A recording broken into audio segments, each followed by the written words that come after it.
What's up, YouTube? Today I'm going to be going over my opinion on the new Omega Swatch collab, the Moon Swatch.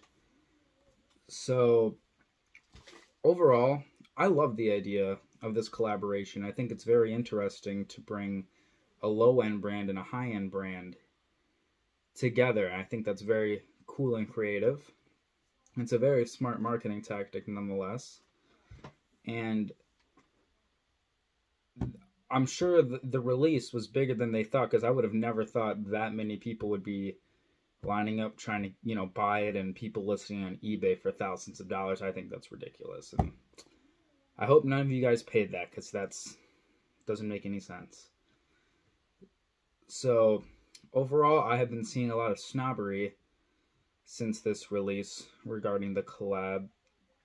People saying, oh, it's a poor man's Speedmaster, blah, blah, blah.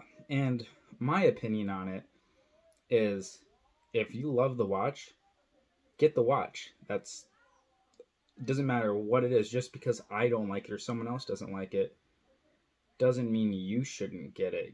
Buy what you love. That's just how I feel about with anything in life. It doesn't matter what anyone else thinks. So overall, it's a great watch for someone who wants, the Speedmaster look, but let's say they have a very, very limited budget. Well then, $260 is definitely not that bad compared to, spending $7 grand. I apologize if you guys hear any screaming. That's my bird. But unfortunately, if someone really, really, really wants a Speedmaster, I wouldn't recommend settling for this, because obviously, like, the quality and everything's different. First off, it's a quartz movement, not an automatic or manual movement, depending on which Omega Speedmaster you'd get. Instead, I would save up for the real deal. Even if it takes years, I think that delayed gratification will be worth it in the end. So the one big issue I have been noticing is that I've seen pictures online where the dye will leak onto people's wrist. I imagine, with sweating and stuff like that, and leave, a blue mark or a green mark depending on which version of the watch they get. And I think that's a little poor on Swatch's part. I feel like they should have tested that better, because even though it is a plastic watch,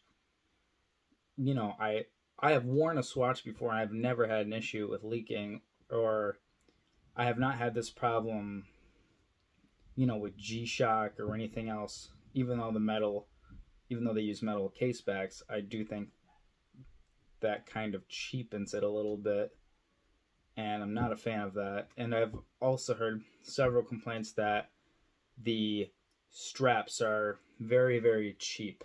So that is unfortunate. I wouldn't expect them to come with a great strap, but something a little nicer would always be appreciated. But the good thing about this watch, and what I really love about this release, is that it's drawing more attention to this watch collecting community, and overall, younger people are getting involved into this great hobby, and I think that's what matters the most about this collab, because I would never want this great hobby to die. And I know it's been thriving recently, and I would love it to continue and thrive more, and meet more enthusiasts along the way and help build this community. So overall, this was my opinion on the Moon Swatch. If you guys like this video, please leave a like, comment how you guys feel about this release. Do you like it? Are you a fan? Are you gonna get one?